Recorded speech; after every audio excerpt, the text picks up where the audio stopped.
مانگتے ہیں مسلمان تیرا گمشدہ خزانہ، پالے اسے جہاں ملے اس کو نہ تو گوانا، پالے اسے جہاں ملے اس کو نہ تو گوانا۔ الحمدللہ رب العالمین والصلاة والسلام علی سید الانبیاء والمرسلین، اما بعد فاعوذ باللہ من الشیطان الرجیم، بسم اللہ الرحمن الرحیم۔ الصلاة والسلام علیک یا رسول اللہ وعلی آلک واصحابک یا حبیب اللہ، الصلاة والسلام علیک یا نبی اللہ وعلی آلک واصحابک یا نور اللہ۔ نبی رحمت، شفیع امت، مالک جنت، سراپا رحمت صلی اللہ تعالی علیہ وآلہ وسلم کا فرمان عالی شان کا مفہوم ہے کہ تم اپنی مجلسوں کو مجھ پر درود پاک پڑھ کر آراستہ کرو، کیونکہ تمہارا یہ درود پاک پڑھنا بروز قیامت تمہارے لیے نور ہوگا۔ صلو علی الحبیب صلی اللہ تعالی علی محمد وعلی آلہ واصحابہ وبارک وسلم۔ رحمتوں سے بھری گھڑیوں میں علم دین کی مزید برکتوں کو آپ تک پہنچانے کے لیے مدنی چینل کی مجلس نے الحمدللہ یہ اس سلسلے کا اہتمام کیا ہے، اور اس سلسلے کی ایک بہت خاص بات یہ ہے کہ دارالافتاء اہل سنت کے مفتی صاحب الحمدللہ ہمارے سلسلے میں شامل ہیں، اور علم و حکمت سے بھرپور، معلومات افزا بہت سارے مدنی پھول ہمیں انشاءاللہ عز و جل اس میں ہمیں سننے کو ملیں گے۔ تو میں ضرور یہ اسٹرانگلی ریکمینڈ کروں گا، آپ سے پرزور یہ اصرار کروں گا کہ اس کا ایک بھی ایپیسوڈ، ایک بھی سلسلہ، ایک بھی قسط مس نہیں کیجیے گا، اور دل کے کانوں سے چوکنے ہو کر تیار ہو کر بیٹھیے گا وقت مقررہ پر، تاکہ آپ اپنے دامن کو پھیلا کر ان برسنے والے موتیوں سے خوب مستفید ہو سکیں، مالا مال ہو سکیں علم دین کے خزانوں سے۔ آکے لے کے چلتے ہیں آپ کو سلسلے کی طرف۔ کہا جاتا ہے کہ لوگ جو ہے اس کے حساب سے طرز عمل اختیار کرتے ہیں کہ جس چیز کو وہ حقیقت سمجھتے ہیں، یعنی حقیقت کے حساب سے طرز عمل اختیار نہیں کرتے، جس چیز کو حقیقت سمجھتے ہیں اس کے حساب سے اپنا طرز عمل اپناتے ہیں۔ اگر کسی حقیقت کے خلاف وہ کچھ چیز سمجھ رہے ہوں تو ان کا بیہیویئر جو ہے، ان کا طرز عمل وہ غلطیوں اور خطاؤں پر مشتمل ہو سکتا ہے۔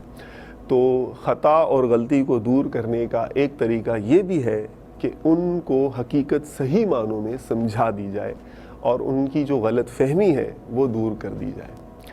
تو ہم اسی تناظر میں ایک اہم ترین سوال میں مفتی صاحب کی خدمت میں پیش کروں گا۔ پہلے تو اہلاً و مرحباً، آپ سلسلے میں کرم فرمایا آپ نے اور وقت عطا فرمایا۔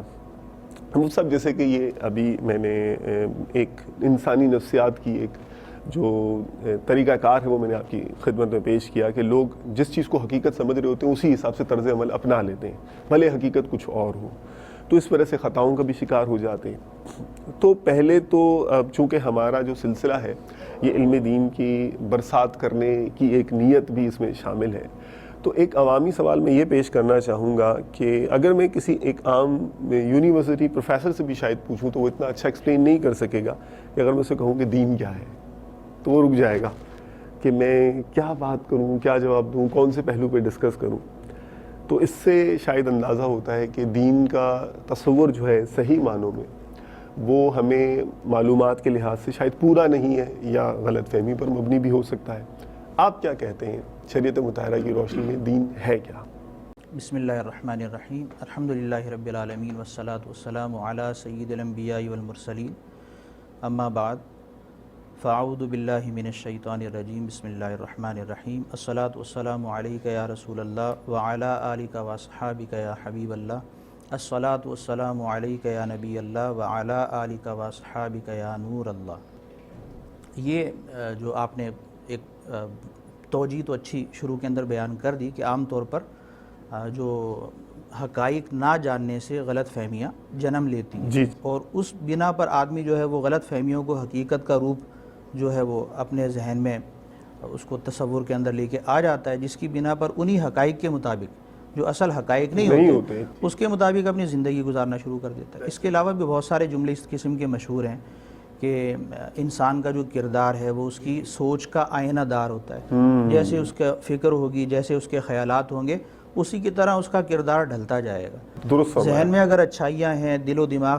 صاف ستھرے ہیں، پاکیزہ ہیں، ستھرے ہیں، تو زندگی کے اندر بھی بہت پاکیزگی نظر آتی ہے، اور دماغوں کے اندر اگر خیالات کے اندر انتشار ہے تو اس کی زندگی بھی بندے کی منتشر نظر آتی ہے، ڈس بیلنس ہوتی ہے۔ ٹھیک ہے، تو حقائق کو جاننا جی وہ ضروری تو ہے، اس لیے بھی ضروری ہے تاکہ غلط فہمیوں کا ازالہ بھی ہو جائے، اور اس لیے بھی ضروری ہے کہ اگر غلط فہمی نہیں ہے تو حقیقت جاننے سے آئندہ غلط فہمی سے بچت ہو جائے۔ ماشاء تو جو بات جاننے والی ہے اور ضروری ہے اس کا جاننا، اس کا علم حاصل کرنا، تو اسے جاننا چاہیے۔ جب تک جانیں گے نہیں اور مکمل صحیح طور پر نہیں جانیں گے تو ادھورے علم سے غلط فہمیاں جنم لیتی ہیں، اور اس سے پھر بعض اوقات نقصان بھی ہو جاتا ہے۔ تو اب دین کے اعتبار سے بھی جو عام طور پر مسلمانوں کا جو آج کل کے معاشرے کے اندر اور اس زمانے میں جو حال ہے وہ ڈھکا چھپا نہیں، ٹھیک ہے، یعنی دین سے جو بڑھتی ہوئی دوری ہے، اور ایک طرح کی جو اغیار کی سازشوں کی وجہ سے ایک طرح کی بیزاری والی بھی کیفیت ہے کہ دین کے قریب جو مسلمان وہ آنا نہیں چاہتا، دین سے دور نظر آتا ہے اس زندگی کے اعتبار سے، خیالات کے اعتبار سے۔ تو ایسا یعنی کیوں ہے؟ ٹھیک ہے، یعنی وہ کیوں دور ہو گیا؟ اس لیے کہ اس نے دین کو جیسا سمجھنا چاہیے تھا، اس کا ضروری مفہوم، اجمالی مفہوم، ایک تو وہ اس کے ذہن میں نہیں ہے، دوسری بات اس کو مزید سمجھنے کے لیے اس نے کچھ باقاعدگی اختیار کر کے اپنی تربیت نہیں کی، یا مزید دین کو سمجھنے کی کوشش نہیں کی۔ جب تک صحیح معنوں میں وہ دین کو سمجھے گا نہیں تو عمل کرنے کی باری تو بعد میں آئے گی۔ تو دین کے اعتبار سے عام طور پر جسے پہلا کلمہ طیبہ، یہ تو بچپن سے ہی بچوں کو سکھا جو ہے وہ یاد ہوتا ہے، لا الہ الا اللہ محمد رسول اللہ۔ مسلمانوں کی جو بنیادی عقیدے ہیں ان میں یہی ہے کہ اللہ سبحانہ و تعالی جو ہے وحدہ لا شریک ہے، عقیدہ توحید مسلمانوں کا بنیادی عقیدہ ہے۔ الحمدللہ۔ اسی طرح عقیدہ رسالت کہ اللہ سبحانہ و تعالی نے دنیا میں بنی نوع انسان کی ہدایت کے لیے انبیاء کرام کو جو ہے وہ مبعوث فرمایا، اور اس کا سلسلہ نبوت کا اختتام نبی آخر الزماں محمد مصطفیٰ صلی اللہ علیہ وسلم پر ہوا، اور اب نجات آپ کی پیروی میں، آپ کے لائے ہوئے دین اسلام کو قبول کرنے میں اور شریعت کو ماننے میں۔ اسی طرح باقی انبیاء ان کی نبوت پر ایمان لانا بھی ضروری ہے، لیکن چونکہ آخری نبی ہیں ہمارے آقا و مولا صلی اللہ تعالی علیہ وسلم، تو ان کی شریعت کے دائرے میں رہ کر زندگی گزارنا اور ان کا کلمہ پڑھنا، ان پر ایمان لانا، ان کی شریعت کو تسلیم کرنا، اب نجات اس پر منحصر ہے۔ اسی طرح ایک اور بہت بنیادی عقیدہ تیسرا، اسلام کے 3 بنیادی عقیدے ہیں، ان میں سے تیسرا عقیدہ ہے عقیدہ آخرت۔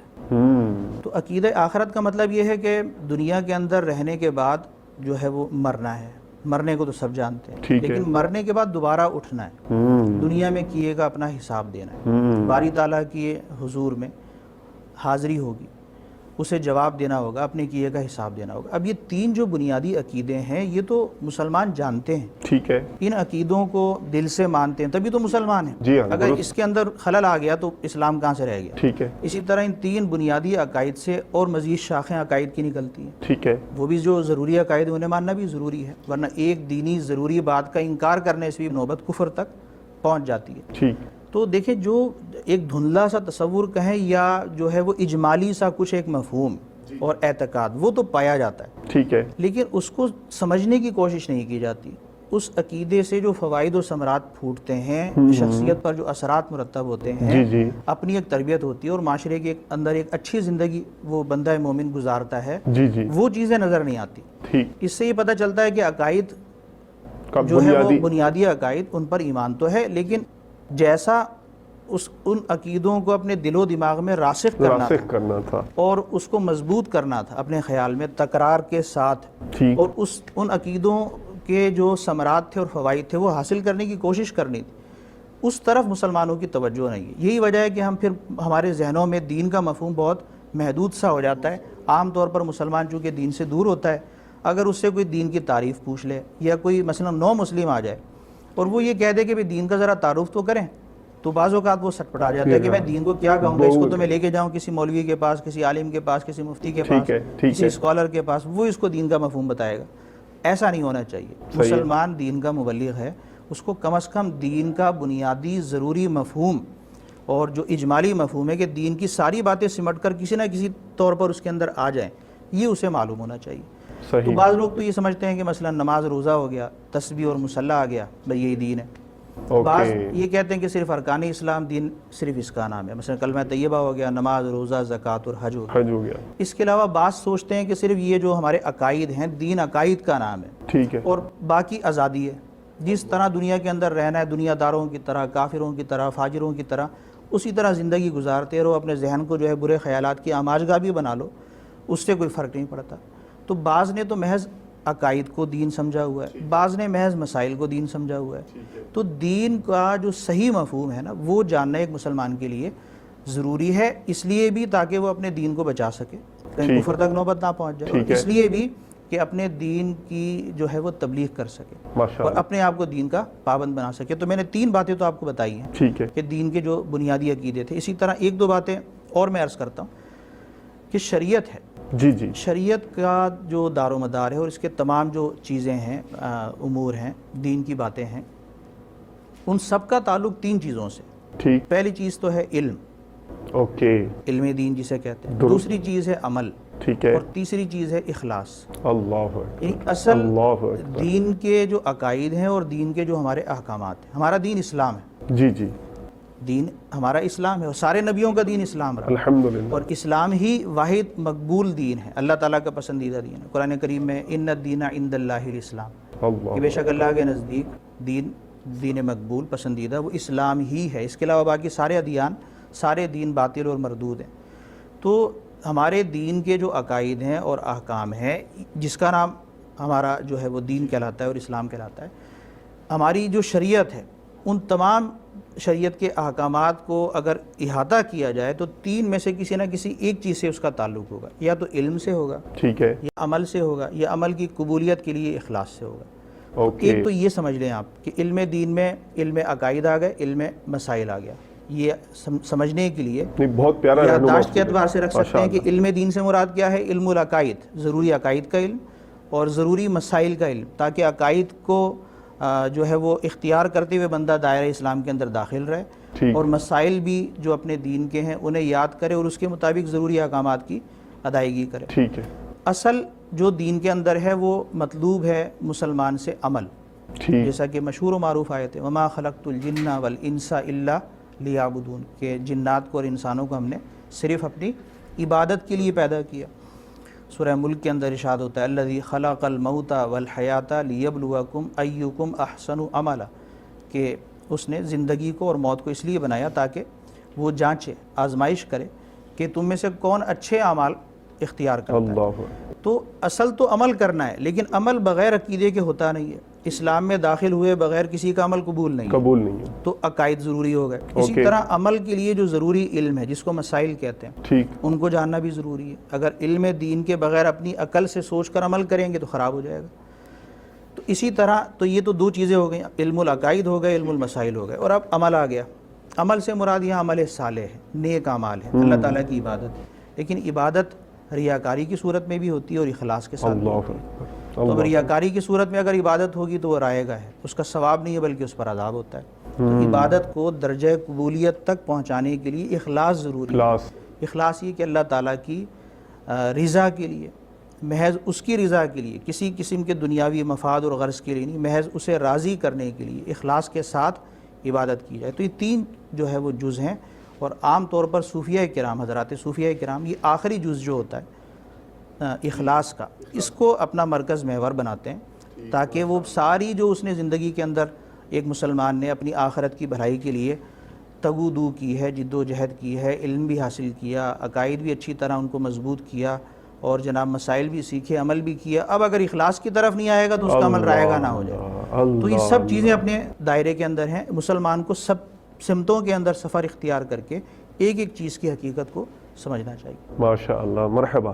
اچھا مفتی صاحب، یہ آپ نے بہت پیارے پیارے رہنما اصول بھی دیے، اور شروع میں آپ نے ضرورت اور اہمیت بھی بتا دی دین کیا ہے، اسے سمجھنے کی ترکیب۔ اگر یعنی کوئی ایسی مختصر لفظوں میں جامع تعریف بھی ہمیں مل جائے کہ دین کیا ہے، اس کا سوال کا جواب یعنی یہ 4-5 لائنوں میں آ جائے، تو وہ ہر اسلامی بھائی رٹ لے یا ذہن نشین کر لے، اور کوئی اگر کوئی پوچھے تو اس کو وہ کہہ کر تشفی ہو جائے اس کی، اور مزید تفصیلات ہو تو پھر وہ علماء سے رابطہ کر لیں۔ مختصر سے الفاظ تو بہت سارے اختیار کیے جا سکتے جی ہیں۔ قرآن کریم کے اندر جو مختصر ترین الفاظ جی جی نجات یافتہ لوگوں کے لیے استعمال کیے جاتے ہیں، بار بار ان کی تکرار ہوتی ہے، الذین آمنوا وعملوا الصالحات، ایک اللہ جگہ نہیں متعدد آیات میں۔ ٹھیک، تو ایمان اور اعمال صالحہ، یہ دو لفظ یاد کر لیے جائیں، ایمان ایمان اور اعمال اعمال صالحہ۔ صالحہ، نیک اعمال، جی جی، اس دائرے میں زندگی گزارنا یہ دین ہے۔ اللہ اکبر، ایمان جو ہے اس کا تعلق خود علم سے ہے، ٹھیک ہے، اور ایمان کے بعد مسائل جو عبادت ہے اعمال صالحہ ہیں، صحیح، ایک ان کا علم ہوتا ہے جس کو علم المسائل کہتے ہیں۔ ٹھیک تو ہے، میں نے اس کے حوالے سے اشارہ کر دیا جی جی، کہ ایک تو ہو گیا علم العقائد، ٹھیک ہے، ضروری عقائد، دوسرے ہو گئے علم المسائل، شریعت کا علم، صحیح، اپنے ضروری مسائل کا علم۔ اور بارہا ہمارے یہاں مدنی چینل پر فرض علوم کی بات ہوتی ہے، فرض کا علم حاصل کرنا فرض ہے، واجب کا علم حاصل کرنا واجب ہے، ماشاء اللہ، سنت کا علم حاصل کرنا سنت ہے، مستحب کا علم حاصل کرنا مستحب ہے۔ تو دین یہ ہے کہ دنیا میں اس طرح رہنا ہے کہ آپ نے آخرت کی تیاری کرنی۔ ماشاء اللہ، ایک جو مشرکانہ زندگی ہوتی ہے اور جس کو کافرانہ زندگی کہیں، وہ دنیا کی زندگی میں دل لگاتے ہیں اور آخرت کا تصور ان کا دھندلا ہوتا ہے۔ ٹھیک ہے، ایسا نہیں، مسلمان کو دنیا میں دنیا کو دارالعمل سمجھنا ہے، دنیا کی بھی اتنی فکر کرنی ہے کہ اس کی اپنی زندگی باقی رہے، جو اس کے حقوق ہیں معاشرتی زندگی کے اعتبار سے وہ سارے دین کے دائرے میں بسر ہوں، لیکن اس کی جو تصورات کا مرکز ہے اور اس کا جو ہدف ہونا چاہیے وہ آخرت کی زندگی میں کامیابی ہونی چاہیے۔ ماشاء اللہ، تو یہ دین ہے، ماشاء اللہ، آخرت کی طرف جو کامیابی کا سفر کراتا ہے۔ ٹھیک۔ صاحب میں ایک سوال آپ کی خدمت میں یہاں اور پیش کرنا چاہوں گا عوامی ذہن کے حساب سے، کہ جب اعمال صالحہ کا لفظ استعمال کیا جاتا ہے تو عام آدمی کا ذہن عمومی طور پر نماز، روزے اور زکوٰۃ، یعنی قرآن شریف پڑھنے والا ہے، روزے بہت رکھنے والا ہے، نمازیں پڑھنے والا ہے، اس طرف چلا جاتا ہے۔ تو اعمال صالحہ میں ان قسم کی عبادات کے علاوہ کوئی اور مسلمان کے لیے بھی تصور ہے، جو اگرچہ آپ اشارہ کر چکے ہیں، میں عوامی ذہن کے حساب سے اور روشنی ڈلوانا چاہ رہا ہوں آپ سے۔ دیکھیں اعمال صالحہ میں ایک تو عبادات ہے، ٹھیک ہے، دین میں دیکھیں پہلی چیز تو آ گئی عبادات، ٹھیک، دوسری چیز آ گئی معاملات۔ یہ کیا چیز ہے؟ معاملات معاشرتی زندگی کے اعتبار سے، اوکے، بیوی بچوں، یہ جیسے بھی آپ دین ایک کا ہوتا ہے حصہ ہے۔ حقوق اللہ ٹھیک ہے، ٹھیک ہے، اور ایک ہوتے ہیں حقوق العباد۔ اوکے، پھر بعض ایسے حقوق ہوتے ہیں کہ جن میں دونوں چیزیں پائی جاتی ہیں، حق اللہ بھی ہوتا ہے، حق الاب بھی ہوتا ہے، اللہ کا حق بھی ہوتا ہے، بندے کا حق بھی ہوتا ہے۔ تو حقوق العباد کی بھی فکر کرنی، لیکن کس طرح کرنی ہے؟ دین کے دائرے میں کرنی۔ مثلا ایک شخص نے اپنی زندگی کو باقی رکھنے کے لیے کمانا ہے، اوکے، اس لیے کہ زندگی اللہ تعالیٰ کی دی ہوئی نعمت ہے، اس کی ناقدری نہیں کرنی، خودکشی حرام ہے۔ اوکے، تو جو لوگ یہ سمجھتے ہیں نا کہ جو اسلام ہے اور ہمارا دین ہے یہ صرف آخرت کی راہ دکھاتا ہے، دنیا سے بالکل جناب وہ دور کر دیتا ہے، عام طور پر لوگوں کے ذہن میں یہ ہوتا ہے کہ جب آخرت کے اعتبار سے کسی کو تلقین کی جاتی ہے، جی جی، دنیا کے اندر دل لگانے سے کسی کو منع کیا جاتا ہے، تو ان کے ذہن میں نئے نئے قسم کی باتیں جنم لیتی ہیں غلط فہمی کے اعتبار سے۔ دین ہمارا یہ نہیں کہتا کہ دنیا کو چھوڑ کے آپ خلائی شٹل میں بیٹھیں اور مریخ پہ چلے جائیں، چاند پر پہنچ جائیں۔ یہ کس نے کہا؟ بتائیں، کہیں قرآن کریم میں لکھا ہوا ہے ایسا؟ حدیث شریف میں لکھا ہوا ہے؟ دین کا منبع کیا ہے، ماخذ کیا ہے؟ وہ قرآن کریم ہے اور اس کی تشریحات جو نبی کریم صلی اللہ تعالی علیہ وسلم نے اپنی احادیث کی صورت میں بیان کی۔ سارے صحابہ کرام نے جو دین کی تبلیغ فرمائی اور اسلامی سلطنت قائم فرمائی اور اسلام کا بول بالا کیا دنیا کے اندر، وہ دنیا میں تو بستے تھے۔ جی جی جی، نبی کریم علیہ الصلوۃ والسلام نے مکی زندگی گزاری، ماشاء اللہ، سارے انبیاء کرام آپ سے پہلے بھی تشریف لاتے جی رہے۔ جی تو دنیاوی جو دنیا کو دیکھنے کا ایک دینی نقطہ نظر ہے، جی جی، وہ یہ نہیں ہے کہ دنیا جو ہے وہ اتنی ناپسندیدہ چیز ہے کہ اپنی زندگی کی قدر نہ کرے آدمی اوکے، اور اس دنیا سے بالکل بھاگ جائے۔ ٹھیک، ربنا آتینا فی الدنیا حسنۃ اللہ، وفی الآخرہ حسنہ، کیا یہ دعا نہیں ہے قرآن کریم میں؟ اے اللہ ہمیں دنیا کے اندر بھی بھلائی دے اور آخرت میں بھی بھلائی دے۔ ٹھیک، لیکن یہ نہیں ہونا چاہیے، بعض لوگ یہ سوچتے ہیں کہ دین و دنیا ساتھ ساتھ، جب انہیں دین کی بات پر عمل کرنے کا کہا جاتا ہے یا کہا جاتا ہے کہ بھئی ذرا آخرت کی تیاری تو کرو، یہ کیا دنیا داری میں لگ گئے کہ نہ نماز کا ہوش ہے نہ کچھ، صحیح، نمازی بھی ضائع کر دی، اپنے معاملات میں لگے ہوئے، سارے کام کرتے ہو، اللہ تعالیٰ کا کام نہیں کرتے۔ تو بولیں گے دین تو و وہ دنیا کہتے ہیں دین و دنیا ساتھ ساتھ، یعنی یہ بچوں جان کو چھڑانے کا ایک لفظ ہے Yes, کہ مجھے عبادت کا نہ کہو، دنیا زیادہ دیکھنی ہے ابھی۔ تو یہ فلسفہ اسلامی نہیں ہے،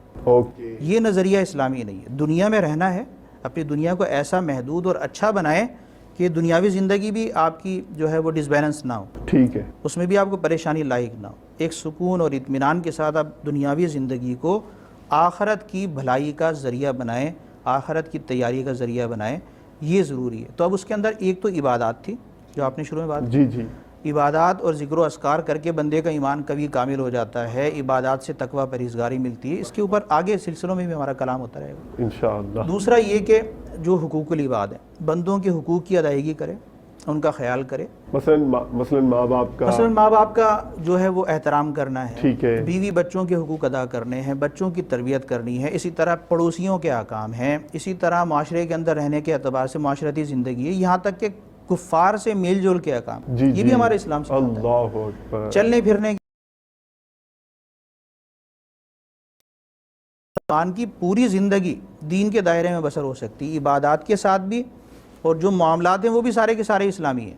ایسا نہیں ہے کہ ان کو صرف عبادات کا ایک وہ دے دیا گیا اور باقی آزاد چھوڑ دیا گیا، یوں نہیں ہے۔ دین ہمارا، اسلام ہمارا پورا ایک دستور حیات ہے، ایک نظام عمل ہے، تو پوری زندگی چاہے وہ کسی بھی اعتبار سے گزر رہی ہو، عبادات کی صورت میں یا معاملات کی صورت میں، اسے دین کے دائرے میں گزارنا ہے، اور ہر صورت کے اندر دینی احکامات جو ہیں انہیں مد نظر رکھنا ہے، تاکہ ہماری وہ عمل جو ہے وہ رائے گاہ نہ چلا جائے، برباد نہ ہو جائے، ابس بیکار نہ ہو جائے۔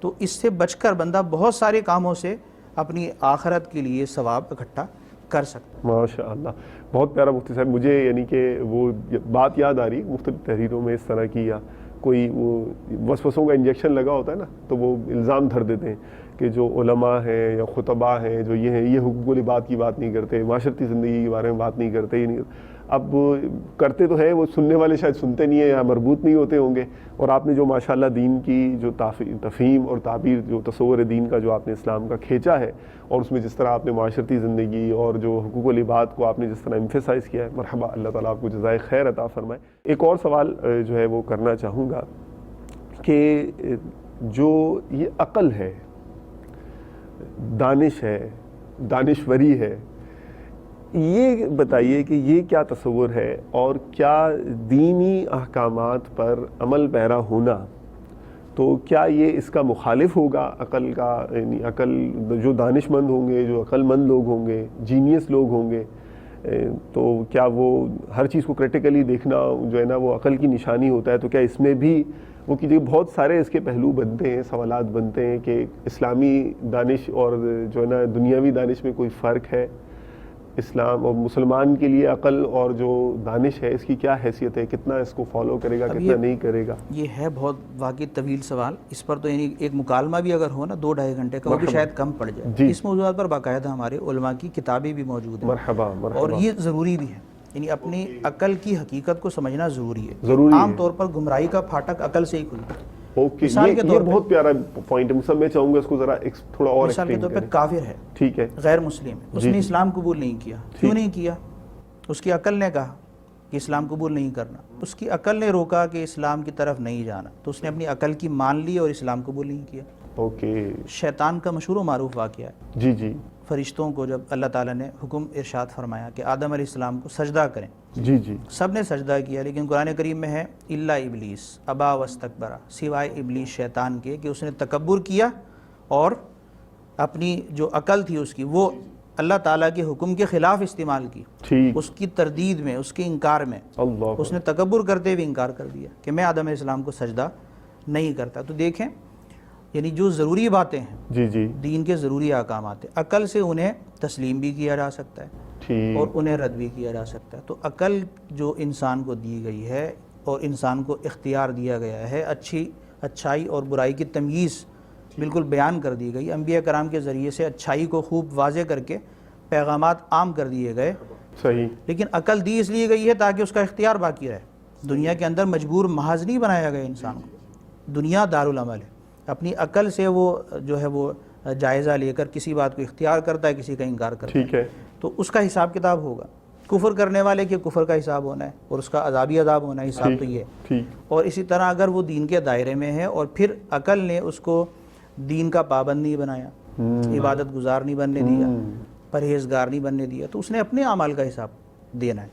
تو یہ میں نے آپ کو یہ بیان کیا ہے کہ عقل کی اہمیت بہت زیادہ ہے۔ ٹھیک ہے، اپنی عقل کو استعمال کر کے بہت ساری چیزوں کو آدمی اختیار کر لیتا ہے، تسلیم کرتا ہے، بہت ساری چیزوں کا انکار کر دیتا ہے۔ ٹھیک، لیکن اسلامی نقطہ نظر سے اگر عقل کو دیکھیں گے تو قرآن کریم کی آیت ہے یا ایھا الذین آمنوا ادخلوا فی السلم کافہ، اللہ، یہ ایمان والوں پورے کے پورے دین میں داخل ہو، پورے کے پورے، صحیح، صرف لباس کے اعتبار سے، ظاہری وضاحت کے اعتبار سے، اعمال کے اعتبار سے نہیں، افکار کے اعتبار سے بھی مسلمان کی فکر اور سوچ یہ بھی دین کی پابند ہوتی ہے۔ اللہ اکبر۔ شروع میں بات کی جو ضروری عقائد ہیں، ٹھیک ہے، اگر کوئی اپنی عقل استعمال کرتا ہے اور وہ نعوذ باللہ من ذالک باری تعالیٰ کو وحدہ لا شریک نہیں مانتا، اللہ، وہ جھوٹے خداؤں کی عبادت کرتا ہے، تو اس کی عقل نے جھوٹے خدا بنائے نا، اور اس کی عقل نے ان کی عبادت کرنے کا اس کو پابند بنا دیا، یہ وہ جہنم کی راہ دکھانے والی اس کی عقل ہے، اور وہ اپنی عقل کا غلط استعمال کر رہا ہے۔ ٹھیک، تو مسلمان کیا ہوتا ہے، وہ دین کے دائرے میں اپنی عقل کو رکھتا ہے، اس کی فکر بھی شریعت کے مطابق ہوتی ہے۔ ٹھیک، یوں سمجھ لیں ایک جملہ کہ فکر میں عقل کا کام کیا ہے، فکر کرنا، سوچنا، صحیح، غور و فکر کرنے میں، سوچنے میں مسلمان شریعت کا پابند ہے۔ اوکے، تو جب شریعت کا پابند ہو جائے گا تو ایک تو ضروری عقائد تھے اس کے جو ہر وقت اس کے دل و دماغ میں راسخ رہیں گے، رچے بسے رہیں گے، اس کے بغیر تو اس کی کوئی زندگی ہی نہیں۔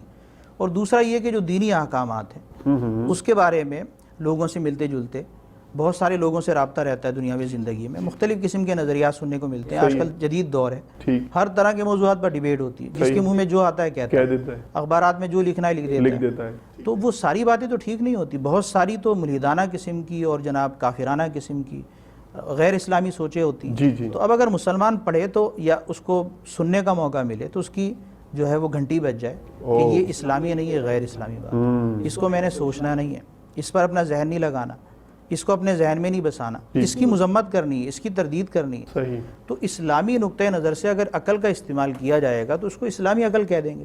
تو دانش سے یا عقل سے مراد یہ ہوتی ہے کہ عقل کو دین کا خادم سمجھنا۔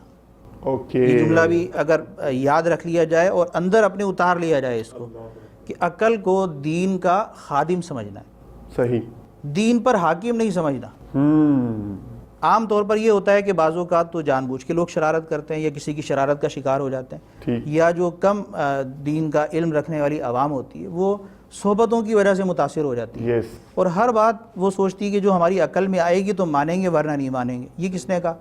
بعض ماننے والی باتیں جو ماننی ہیں عقل میں آئیں یا نہ آئیں، ٹھیک، تو اسلام کی جو ضروری باتیں ہیں ان کو تو ماننا ہی یہ عقل کا کام ہے۔ عام طور پہ عقل کے اعتبار سے دو قسم کے لوگ ہوتے ہیں، دونوں غلط ہیں۔ ایک تو وہ کہ جو عقل سے پیدل ہوتے ہیں۔ عقل سے پیدل ہوتے، عقل سے پیدل کا مطلب یہ کہ دین کی باتوں کو سمجھنے کے لیے، دین کا علم حاصل کرنے کے لیے بھی عقل استعمال نہیں کرتے، اوکے، انہیں عام طور پہ جو محاورے میں کہا جاتا ہے اس کو کہتے ہیں بھی عقل سے پیدل ہے۔ صحیح، دنیاوی اعتبار سے بھی بعض ایسے ہوتے ہیں کہ جو دانش مندی سے کام نہیں کرتے، غور و خوض کر کے کام نہیں کرتے، لاؤبالی قسم کے، لاپرواہی کے ساتھ، صحیح، تو دنیاوی لحاظ سے بھی انہیں یہی کہا جاتا ہے بھئی تم کچھ تھوڑا سا سمجھداری کا مظاہرہ کرو، اب تم بچے نہیں ہو، بڑے ہو گئے ہو، جوان ہو گئے۔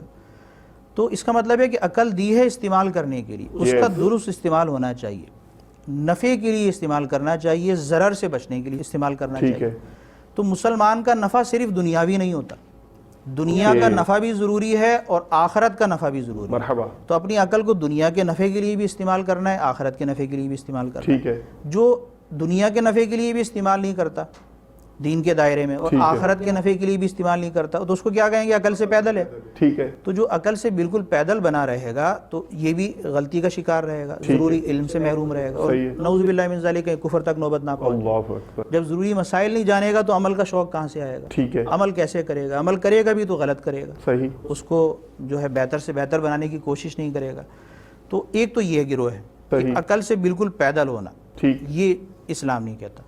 اور دوسری چیز جو پہلے بھی باتوں میں آ گئی اور مزید یہ کہا جائے گا اس میں کہ عقل کے گھوڑے ہر میدان میں دوڑانا، یعنی عقل جو عقل کہے مان لے، حد ہی نہیں مقرر کی اس نے، یعنی عقل کو حاکم بنا لیا، عقل کہے گی تو مانوں گا ورنہ نہیں۔ نہیں مانوں، مسلمان نے تو اللہ اور اس کے رسول کا کلمہ پڑھا، قرآن کریم میں تو یہ ہے اطیعوا اللہ و اطیعوا الرسول، قرآن کریم میں تو یہ ہے کہ اگر تم اللہ سے محبت کا دعویٰ کرتے ہو فاتبعونی، اے محبوب آپ فرما دیں کہ میری اتباع کرو۔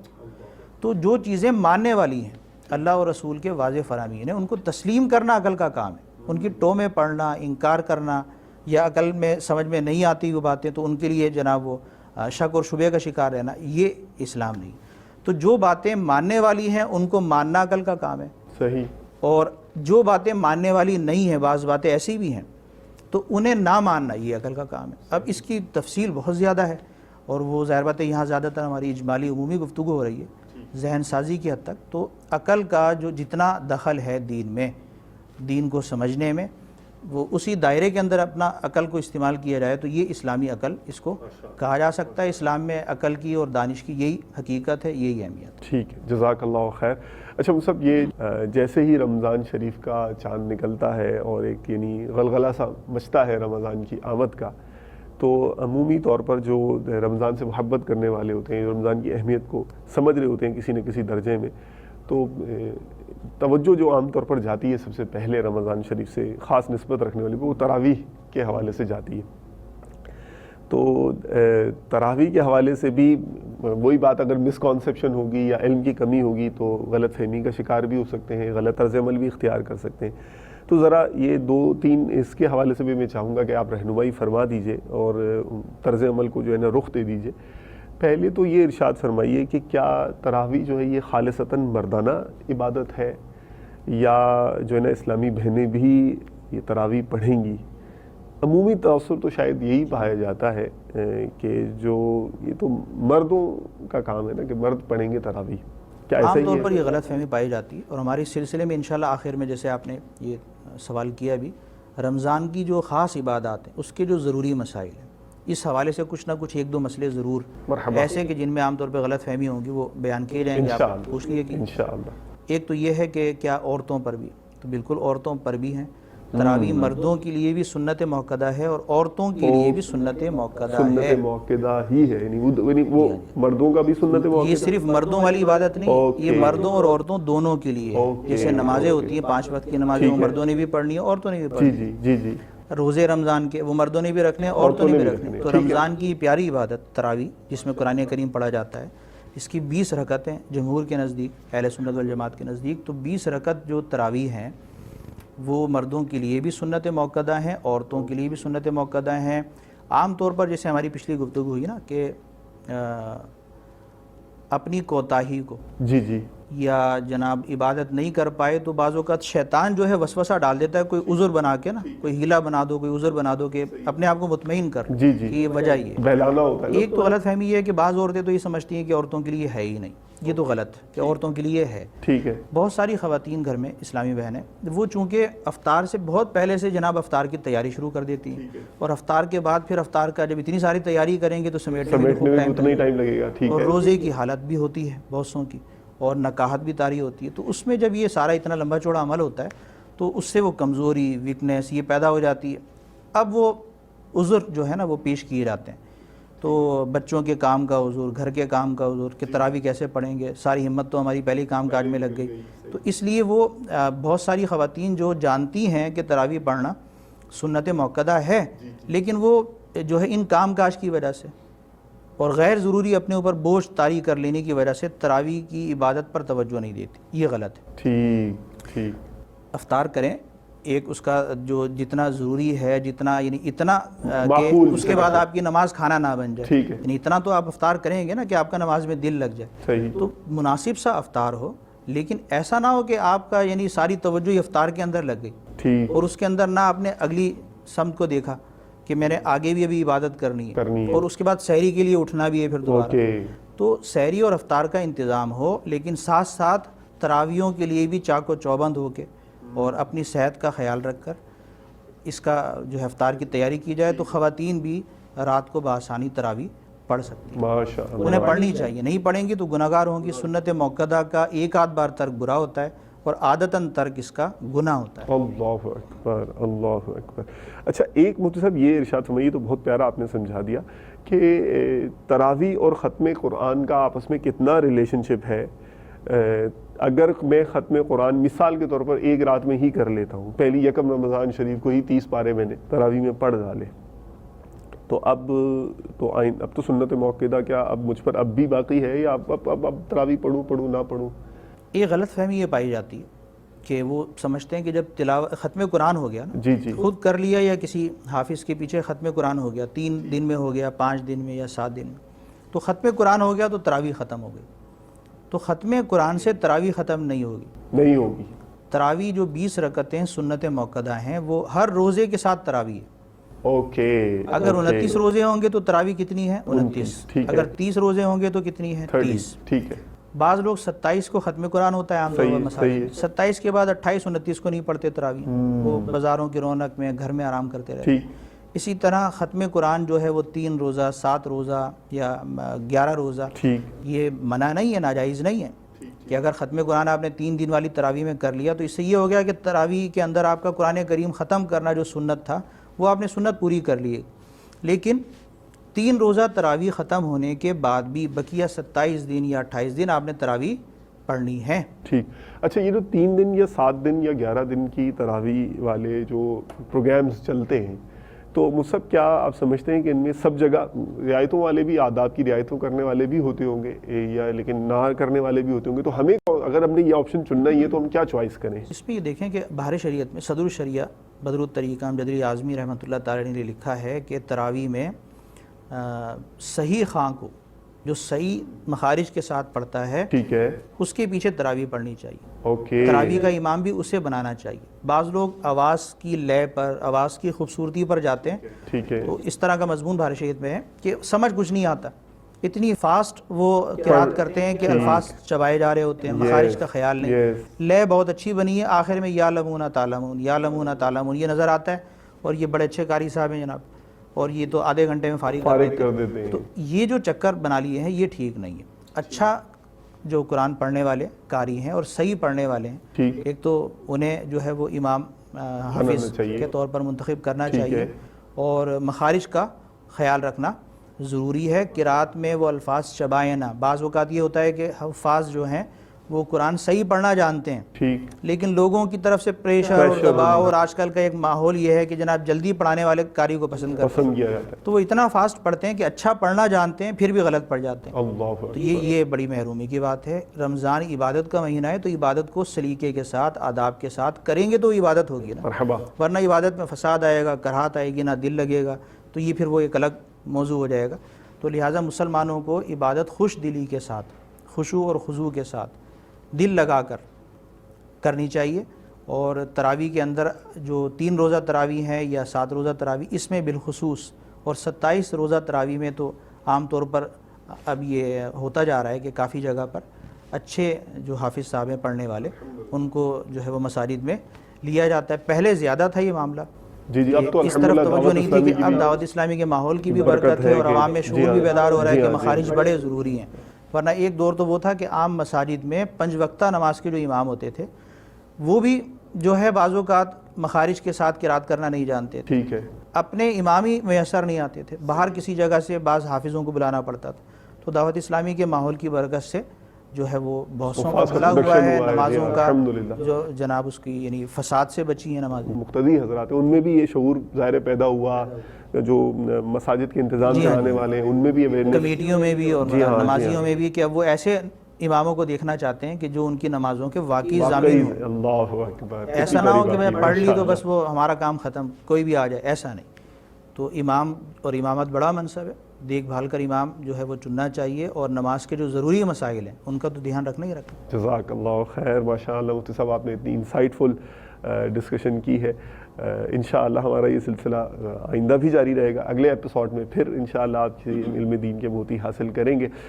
مجھے امید ہے کہ آپ نے جو ہماری یہ انسائٹ فل ڈسکشن ہے اور یہ جو حکمت سے بھری جو مدنی پھولوں سے مالا مال گفتگو ہے اس کو انجوائے کیا ہوگا، لطف لیا ہوگا، اور ساتھ ہی ساتھ علم دین سے اپنے خزانے کو بھرا ہوگا۔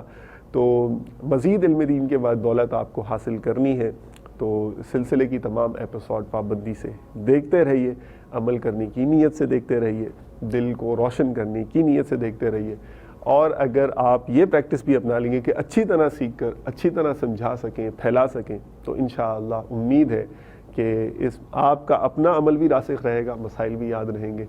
اگلے سلسلے میں، اگلی قسط میں، اپنے اگلے ایپیسوڈ میں پھر انشاءاللہ آپ سے ملاقات ہوگی بذریعہ مدنی چینل۔ اجازت چاہتے ہیں، جزاکم اللہ خیرا و احسن الجزاء۔ صلو علی الحبیب صلی اللہ تعالی علی محمد وعلی آلہ واصحابہ وبارک وسلم۔ حکمت ہے مسلمان تیرا گمشدہ خزانہ، پالے اسے جہاں ملے اس کو نہ تو گوانا، پالے اسے جہاں ملے اس کو نہ تو گوانا.